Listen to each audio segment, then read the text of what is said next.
em espírito, em verdade, te adoramos,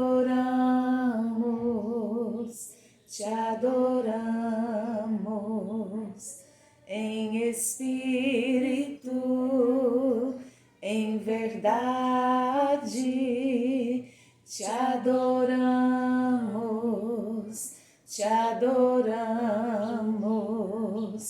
Rei dos reis e Senhor, te entregamos o nosso viver. Rei dos reis e Senhor,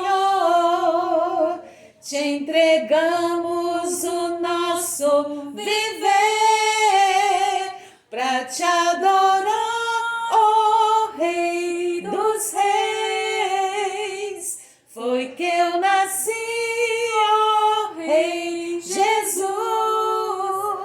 Meu prazer é te louvar, meu prazer é estar nos átrios do Senhor. Meu prazer é viver na casa de Deus, ministrando louvor. Não farás para ti imagem de escultura e a adorarás. Êxodo 20, 4 e 5. Hoje temos a quarta divisão do Novo Testamento, de 27 livros. Então, a quarta divisão são 8 livros. O livro de Hebreus, Tiago, 1ª e 2ª Pedro, 1ª, 2ª e 3ª João e Judas. São as cartas gerais, 8 livros. Estamos hoje com o segundo mandamento de Êxodo 20. O primeiro está em Êxodo 23. Não terás outros deuses diante de mim. Precisamos entronizar a Deus como único Deus. O nosso coração, a nossa adoração, o primeiro lugar deve ser dado ao Deus eterno, Criador dos céus e da terra, Pai de nosso Senhor e Salvador Jesus Cristo. Então, o Deus eterno é o único Deus. O segundo mandamento está no versículo 4, Êxodo 24. Não farás para ti imagem de escultura.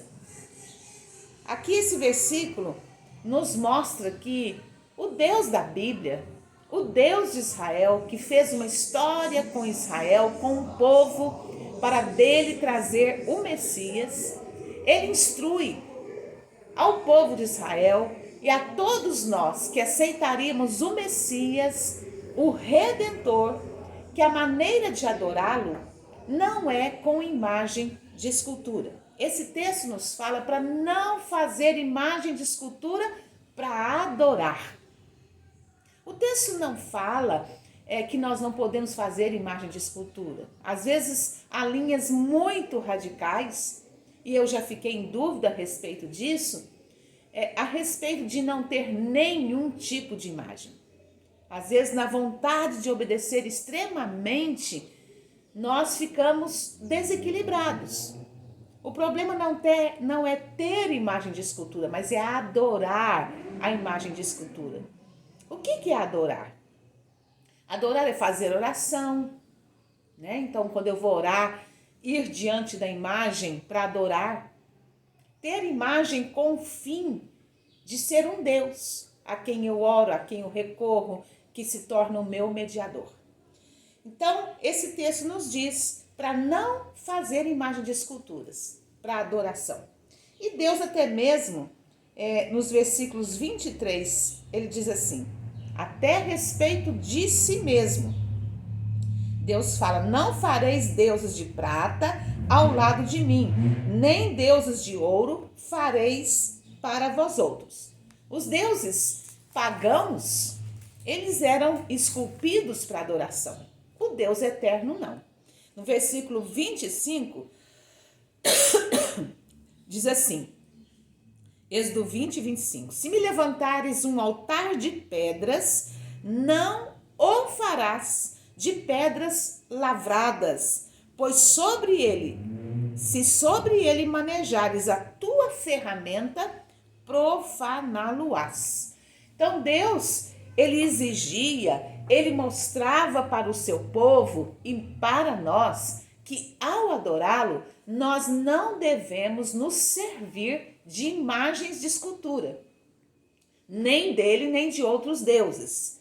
Só existe um Deus a quem adoramos, e esse Deus não quer que nós adoremos com imagens, alguma imagem, nenhuma imagem.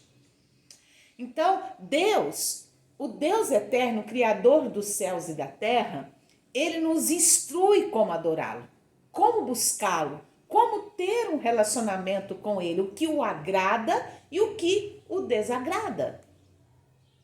O nosso relacionamento com Deus é de fidelidade, é de obediência. Ele é o Deus supremo, o Deus sobre todas as coisas, o Deus criador, que nos amou tanto que ao pecar, quando o homem peca e toda a humanidade também agora já nasce pecadora, a semente do pecado infectou, passou a nós, então Deus vem atrás de nós. Desde que o homem peca, ele promete um redentor, um reconciliador nosso com Deus. Jesus Cristo, aquele que estava lá na eternidade, lá criando tudo junto com o Pai e com o Espírito Santo, Jesus, a palavra, vem até nós, no tempo escolhido pelo Eterno, soberano, na plenitude dos tempos, como diz Gálatas, vem até nós o Deus eterno, na pessoa do seu Filho.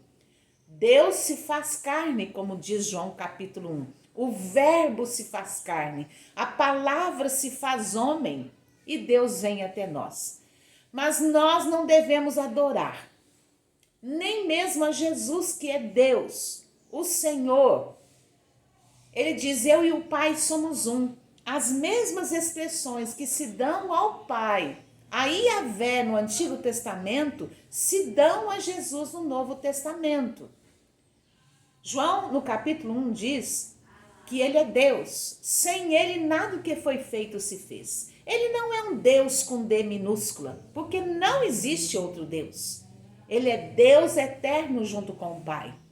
E assim como o Pai no Antigo Testamento se fez revelar como o início e o fim, o alfa e o ômega, Jesus se revela assim também no Novo Testamento. Apocalipse fala muito a respeito de Jesus, como o princípio e o fim, o alfa e o ômega. O Deus que se revela a Israel, na pessoa de Moisés, ele diz que ele é o grande eu sou. E Jesus no Novo Testamento também se faz revelar como o grande eu sou. No Evangelho de João, os judeus queriam atirar pedra nele, porque eles só conheciam um eu sou. O eu sou que se revelou a Moisés, que tirou o povo da escravidão do Egito para dar a eles uma terra prometida. O eu sou também é revelado em Jesus. Ele diz, eu sou. E os judeus entendem que ele está se fazendo Deus. E tanto que querem apedrejá-lo, dizem que ele blasfema, não o aceitam como Messias. Estão esperando até hoje. E nós sabemos que haverá um tempo em que o anticristo será reconhecido como o Messias que os judeus esperam até hoje. Mas o Messias já veio. E ele cumpriu tudo que as Escrituras profetizou a respeito dele. Nasceria em Belém, a cidade do pão, o pão da vida nasceu lá. Jesus Cristo entraria em Jerusalém montado num jumentinho. Se cumpriu tudo a respeito dele. Isaías 53 fala da morte dele, homem de dores, que sabe o que é padecer. Mas nem mesmo o Senhor Jesus deve ser retratado para adoração em imagem de escultura, porque é um princípio da Bíblia Sagrada. Não devemos lembrar do Cristo morto. Sim, devemos lembrar do seu sacrifício, da eficácia, da suficiência do sacrifício de Cristo para nos salvar. Devemos seguir a Jesus seguir os seus ensinos, seguir o seu exemplo. Como diz Hebreus, o sacrifício de Cristo é suficiente na nossa vida para nos sustentar a fé, para nos salvar, para reconciliar com Deus. Mas estar adorando a Cristo com aquela imagem do Cristo morto diminui, né? A imagem de Cristo que temos que ter é a imagem do Cristo ressurreto. Não temos que ter dó de Jesus, coitadinho de Jesus, não. Ele diz, ninguém tira a minha vida, eu estou dando a minha vida.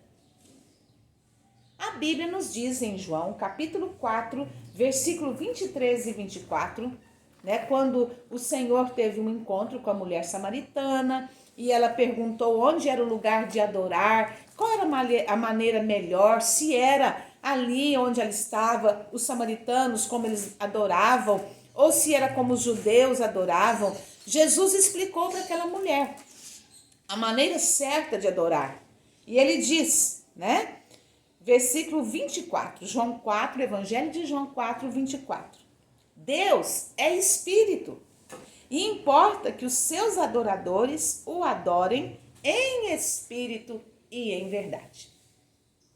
Então o Senhor Jesus, ele ensinou a maneira de adorá-lo.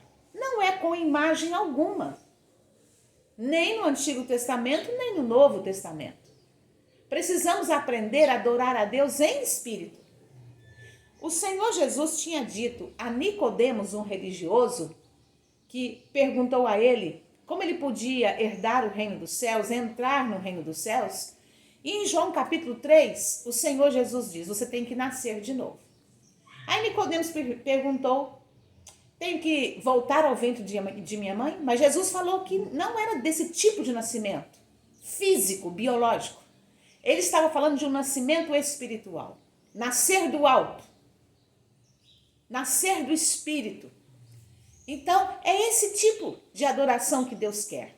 Uma adoração que é possível quando nós recebemos o reino de Deus, pela sua palavra, que é a semente que planta em nós o reino de Deus. E aí Jesus é concebido dentro de nós, espiritualmente falando. E aí nós nascemos de novo. Quando aceitamos que a salvação só é possível através de Jesus. Como diz a palavra de Deus, Deus amou o mundo de tal maneira, ele amou o mundo de tal modo, que ele deu o seu Filho unigênito, para que todo aquele que nele crê não pereça, mas tenha a vida eterna. Se você aceita isso, essa semente, porque a palavra de Deus é uma semente, ela é viva e eficaz. Assim como Maria, que foi escolhida para ser a mãe de Jesus, para ele se fazer, ser gerado como um homem.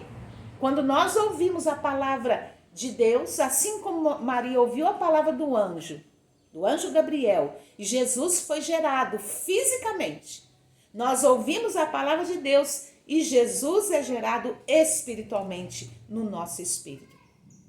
Isso é nascer de novo. E a palavra de Deus nos diz que o Espírito Santo é que nos faz entender isso. O Pai nos dá entendimento pelo seu Espírito. Não é a inteligência humana, é algo sobrenatural. A conversão é algo que só Deus sabe realmente o mistério que acontece. Deus nos encontra, Ele vem até nós e traz essa reconciliação com Ele. Ele traz, através da sua palavra, nova vida. E é assim que devemos adorá-lo, no Espírito que nasceu de novo, que vai para a palavra que é a verdade revelada. Senhor Jesus orou por nós em João 17, santifica-os na verdade. A tua palavra é a verdade. Porque seguir a Jesus é seguir a palavra de Deus. Jesus diz que Ele é a palavra encarnada. E os seus ensinos são a verdade. E Jesus é a verdade. Jesus é o caminho, a verdade e a vida. Ninguém vem ao Pai senão por Ele. Adorá-lo em espírito e em verdade, seguindo a luz da palavra de Deus, a direção da palavra de Deus, através do mediador que intercede por nós, que é Jesus. Não é rogar por todos os santos, não é ter uma fé dividida, mas é olhar firmemente para Jesus, para o seu sacrifício e para o Cristo ressurreto, que intercede junto ao Pai por nós e que irá voltar. Meu amado, Deus não quer que nós apeguemos a nada como se fosse mágico, a uma toalhinha ungida, a uma chave ungida, a um copo de água. Não, isso pode criar algo supersticioso, um apego a algo físico, material. É claro que Deus usou o lenço de Paulo para pregar, Jesus fez lama para curar os olhos do cego. A gente sabe que os profetas usaram, às vezes, em alguns momentos, algo físico, mas jamais fizeram disso um amuleto. Para todo mundo agora usar daquele jeito. Não. Deus pode usar algo físico, uma alimentação para te curar, um exercício para te fortalecer na saúde, mas você não pode fazer daquilo agora um amuleto. Deus quer que nós o busquemos em espírito, que nós vamos a Ele, deixemos nosso coração na presença dEle, abramos o coração, falemos o que está nos incomodando, aquilo que nós estamos agradecidos, abramos o coração diante dEle, de acordo com o que o ensino da palavra ensina. Então, é em espírito, em verdade, por meio de Jesus. O Salmo 115, não apenas o Salmo, mas há pelo menos 2 salmos que falam sobre isso, ele fala a respeito da idolatria. Ele diz o seguinte: porque diriam as nações, onde está o Deus deles? Salmo 115, 2. Agora o versículo 3. No céu está o nosso Deus, no trono, soberano, e tudo faz como lhe agrada. Prata e ouro são os ídolos deles, obras das mãos dos homens. Tem boca e não falam, tem olhos e não veem, tem ouvidos e não ouvem, tem nariz e não cheiram, suas mãos não apalpam, seus pés não andam, som nenhum lhe sai da garganta. Tornem-se semelhante a eles os que os fazem e quantos neles confiam. Quando você precisa de uma imagem de escultura para fazer a sua oração, você se dirige a uma imagem de escultura, a cegueira espiritual vem sobre a sua vida. O ídolo tem boca, não fala, tem mão, mas essa mão não apalpa, os pés não andam, ele não ouve nada. E quem adora um ídolo, uma imagem de escultura, fica cego espiritualmente. Fica cego para a verdade da palavra de Deus, para a verdade do Senhor Jesus. Meu amado, não adore imagem de escultura. Volte-se para o Deus eterno, que é Espírito, para o seu Filho ressurreto. Um dia veremos Jesus, porque ele se tornou homem, tem um corpo, ressuscitou com um corpo e nós o veremos, face a face. Mas enquanto isso, querido, adore a Deus em espírito. O paganismo entrou dentro da igreja cristã, trazendo, através de pessoas que vieram para o cristianismo, hábitos que não eram próprios daquilo que a palavra de Deus ensinava, do cristianismo. Esse uso de imagens de escultura é pagão, é contrário ao que Deus ama, ao que Deus ensina, ao que Deus ordena. Então, o segundo mandamento diz: não farás imagem de escultura para adorar, querido, jamais. Que Deus nos abençoe, que traga arrependimento por fazer as coisas diferentes do que Deus quer. Vamos orar? Pai, perdoa toda a idolatria. Senhor, trata conosco onde temos colocado o nosso amor, onde temos investido tempo, quem é o nosso Deus, quem nos alegra, porque sabemos que só o Senhor é o Deus que nos satisfaz. Tu és o Criador, o único Deus, e é em Ti que queremos colocar a nossa vida, é em Ti que buscamos refúgio, segurança, é em Ti que buscamos toda provisão e todo socorro. Perdoa toda imagem de escultura, Senhor, que muitas pessoas têm adorado. traz libertação, arrependimento e volta os corações para adorar a Deus em espírito e em verdade. Em nome de Jesus. Amém.